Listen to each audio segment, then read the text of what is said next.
हमारी दाहिनी सम्मुख रहे गणेश, पाँच देवों की रक्षा करे, ब्रह्मा विष्णु महेश।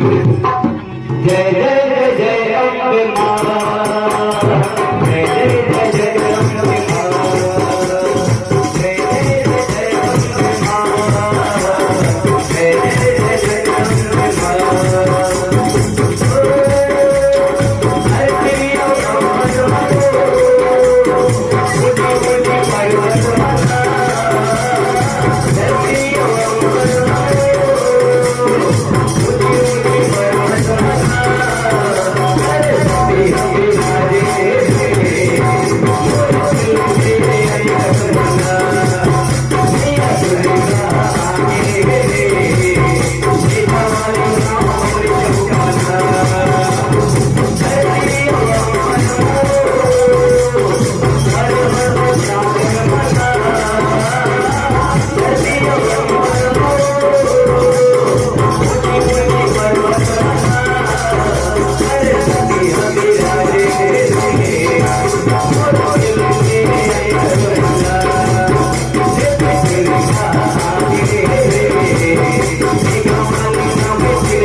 हेलो, हाँ हमारे संतोषी दीदी की तरफ से मौसी दीदी लेकिन उनकी तरफ से 20 रुपए के सप्रेम भेंट है।